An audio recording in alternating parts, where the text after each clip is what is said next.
Welcome to the channel. In this video, we will discuss about Commvault Multiplexing. By default, each data stream writes to a device stream.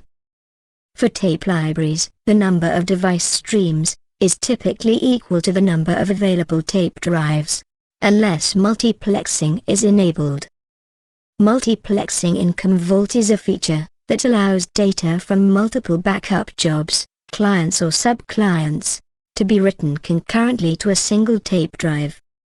This optimizes tape drive utilization, especially when backing up slower clients, and helps reduce the overall backup window. Let's discuss with an example how data multiplexing works. During a data protection operation, sub-client A and sub-client B data is transferred to media over a data pipeline. This data is transferred by data movers that read agent data, then write the data to the media. These data movers are comprised of two components, data receivers and data writers. During data multiplexing, one data receiver per backup stream reads the data coming through the data pipeline. One data writer per media receives data from multiple data receivers, then writes data to the media. Multiplexing is set on the Media tab of a storage policy copy properties of a primary or secondary copy. For a primary copy, select Enable Multiplexing, and then define a number in the multiplexing factor. Select Use device streams rather than multiplexing if possible, to exhaust the device streams first, and not use multiplexing. Please note, more media might be used if use device streams rather than multiplexing if possible is selected, because the data streams are copied to each available drives first, and then filled up the used up drives, also called spill and fill. If this checkbox is cleared, all the data streams are copied to one drive, and once it is filled up, moves to the next drive, also called fill and spill.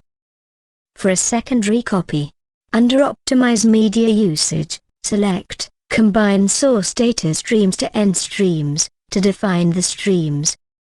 If one stream is selected, then the aux copy operation will copy the data from all streams to one data stream. If cleared, the aux copy operation will copy the data using multiple data streams.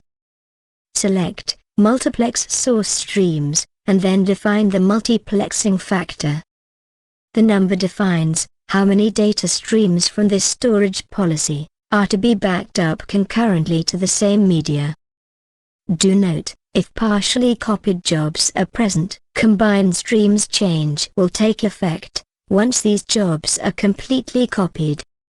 Write to a different library compared to source copy. Use this option to prevent a job from being copied to the same library during aux copy operations. You can configure multiplexing for databases as well, but take into account the way streams work for backup and recovery when you use the multiplexing feature. Few best practices to consider. Use multiplexing for jobs with similar speeds, for example, all database jobs, or all file system jobs. Avoid over-multiplexing, as it can slow down both backups and restores. Multiplexing is not supported with deduplication-enabled storage policy copies, except for silo copies, or when copying multiplexed data to a deduplication-enabled copy via aux copy. Multiplexing limitations. Not supported for disk or cloud storage.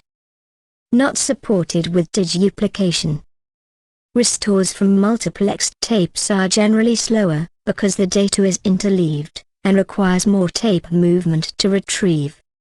For some databases, for example, Sybase, the number of backup and restore streams must match.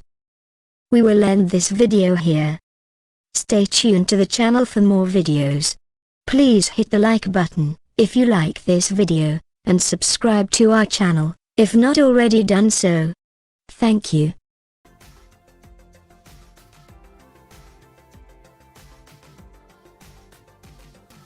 Do subscribe for more videos.